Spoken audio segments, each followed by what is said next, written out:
Well, here we are, Boundary Creek at the boat ramp, and there is not a single raft in sight, which is pretty weird. Me and Joe and Ben are gonna go for a little hike today.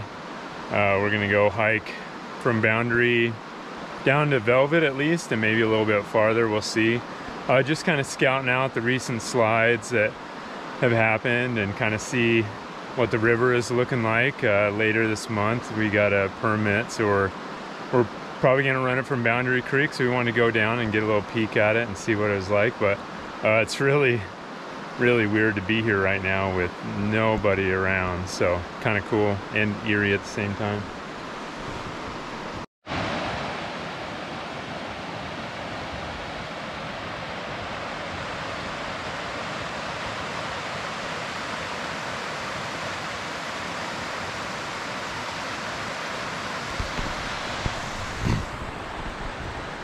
Here at Lincoln Creek, had a new slide you can see behind me. It happened about the same time as Ramshorn, and there's a new little rapid down here that have formed. Kind of just a little wave train now, but it'd be interesting to see what it turns out to be in the future.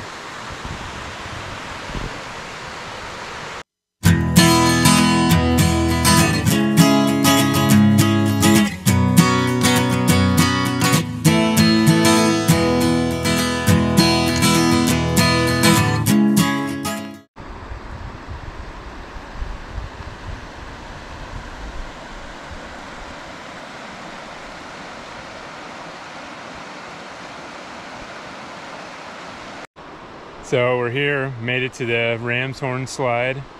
You can see just down here in the water, the rock that would normally be sticking out right now out of the water is underwater. It's backed up, kind of the little lake that's formed from the slide. But yeah, you can see the right channel over here is opened up just a little bit. There we go.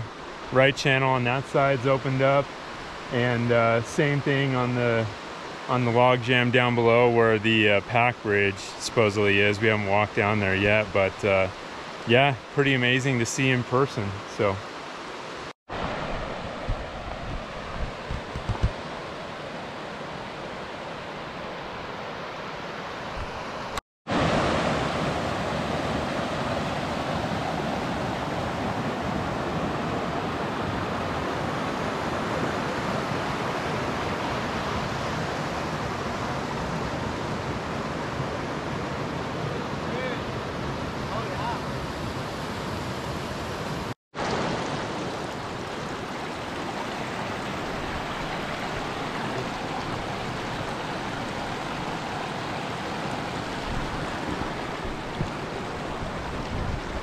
we're down here at the water level, and it just gives you an idea of just how tall that debris fan actually is. I'd say it's probably 12, 15 feet taller than the river level right there is what my guess would be. Pretty amazing. We'll take a walk over here towards the log jam.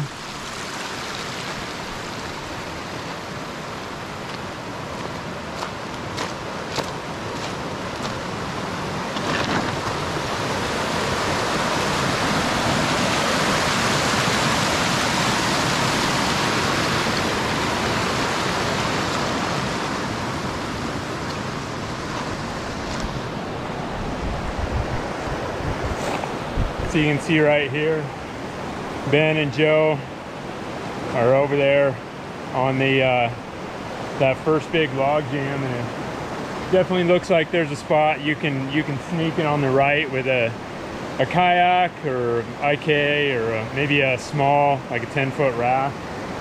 That right channel is definitely opened up a little bit.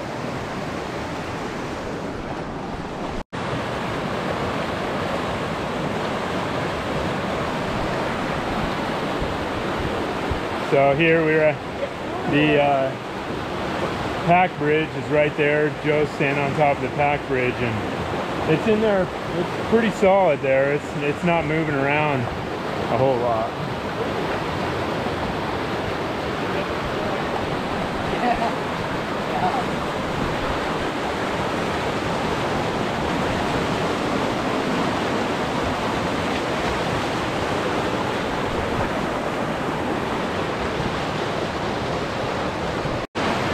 So here's a look at that right channel around that first log jam at Ramshorn.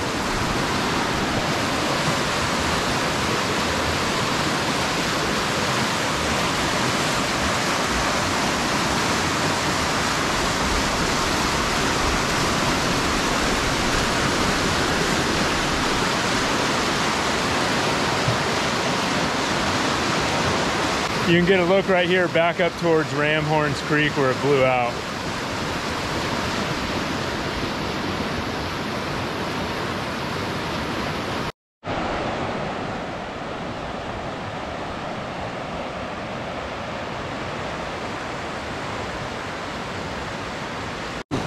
Here we are down below the second log jam past Ramshorn Creek.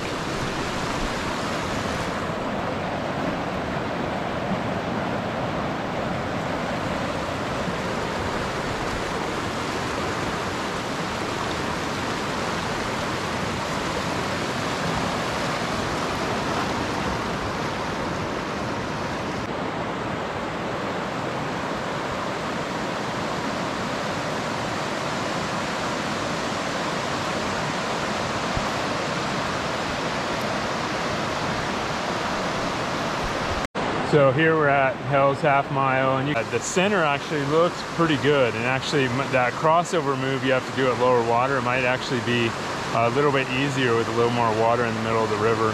There's just a couple sleeper logs I'll show.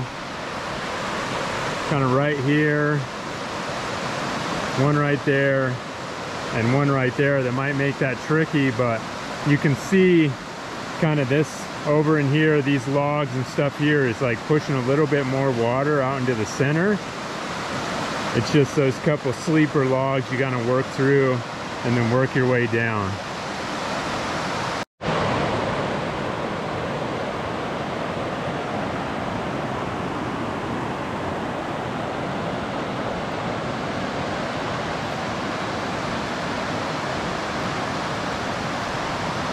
Then there's that normal left passage down around the island. Creek that blew out, and you can see in a lot of spots it gouged the creek out. Some spots probably 8 feet deep, maybe 10 feet deep, and it just left a huge alluvial fan and a bunch of debris down below here. I don't think a lot of it got to the river, if any of it. You can see here it just cut super deep trench through here,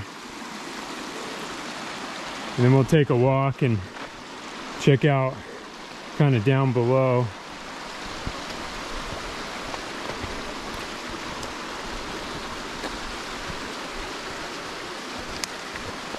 You can get an idea of just how big that alluvial fan is down there.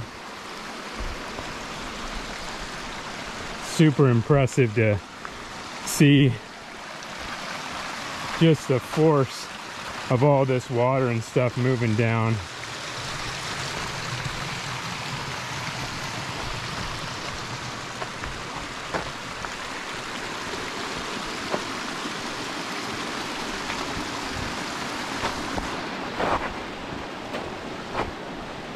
You can see here one of the deeper spots it cut.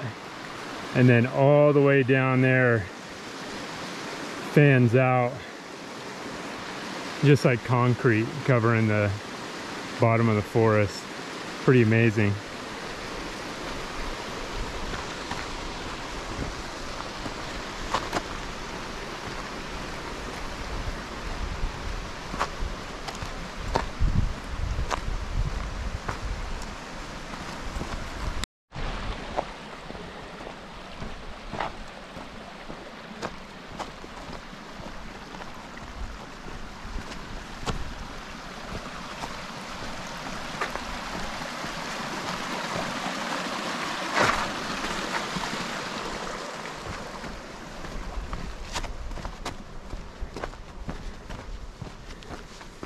You can see just how far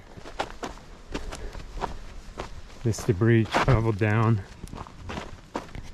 You can see it's going all the way across here. It's probably at the bottom, it's probably at least 100 yards wide.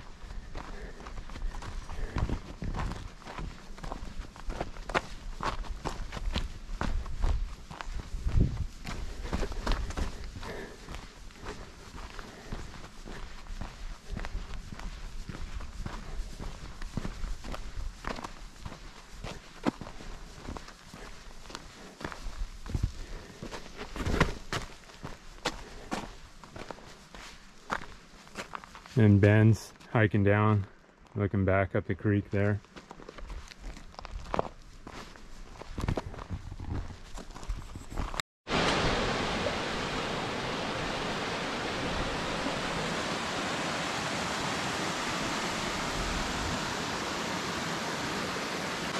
So here we are at Spike Creek Blowout.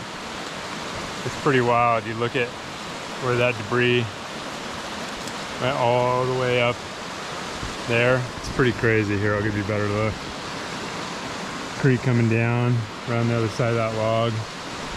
And then look at that fan that shot out all the way up there. And then you can see it's probably going across 2/3 of the middle fork down there at the bottom. Pretty wild. Here you can see Spike Creek made a pretty awesome little waterfall here.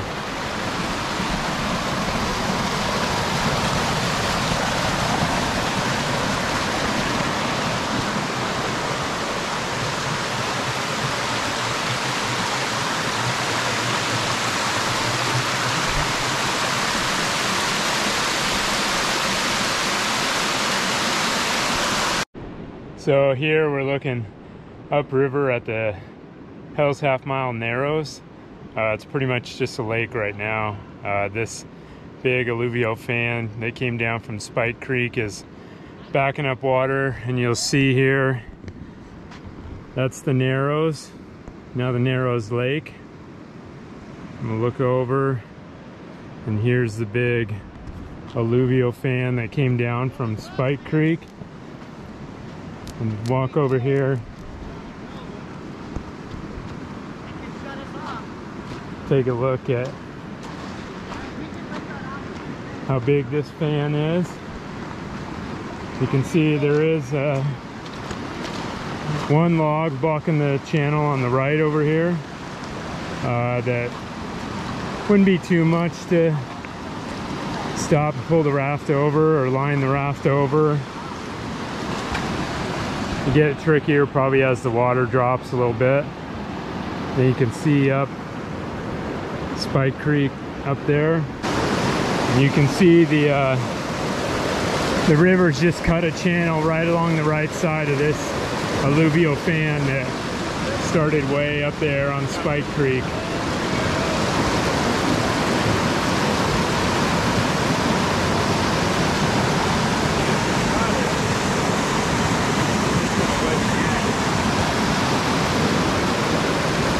And right down there, just around the corner, is Velvet Falls.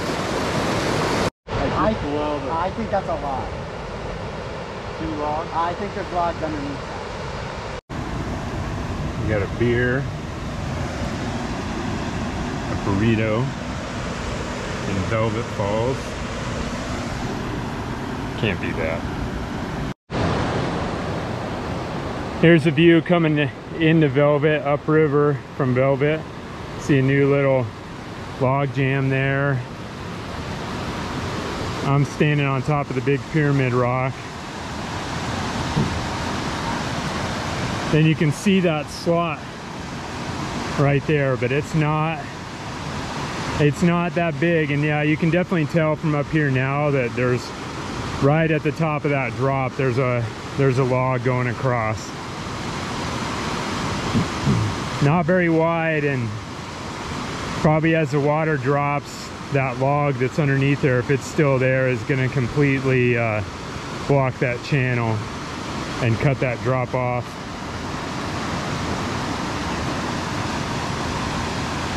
Pretty amazing to see. The last time that Ben and I were here, we were running it at I think it was 6.2 feet or just above 6 feet earlier this year at the end of May, and we actually flipped our paddle boat. We were R3ing our Air 130E, and we flipped in Velvet, hit the meat of it. At that time, right here in front of the pyramid rock, there was like a 30-foot log that was going across there, and it was blocking this left side, this river left side that we were trying to take, and we had to go a little too far out in the river, and we didn't make it back and ended up flipping. But yeah, pretty amazing to see.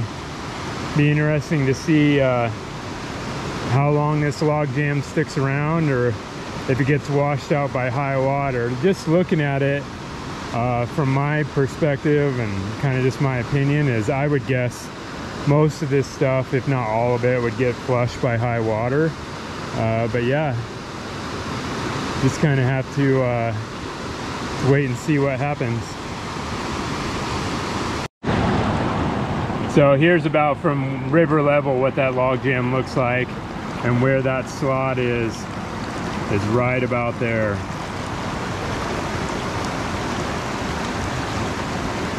You can see that tiny little slot. Not going to take much for that to get blocked off, and then you'd definitely be portaging Velvet for sure. You can see Joe's out there at the bottom of Velvet putting that work in to get that good river level picture right at the bottom of the drop.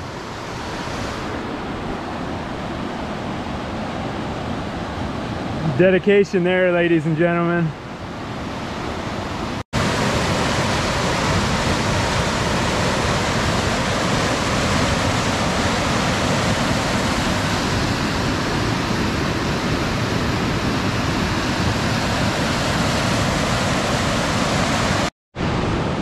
One thing about this slot right here is you can see right on the second little tier of that drop, there's a pretty sharp rock in there. We're trying to figure out whether or not that rock is new or not, but it looks like one that could tear a hole in your floor or in your tube for sure. There's a log across that top drop about a foot underwater, and then right below that there's a pretty sharp rock. It's tough to see in the video, but it's making a little rooster tail, and we got as close as we could, and yeah, it's a pretty sharp one. So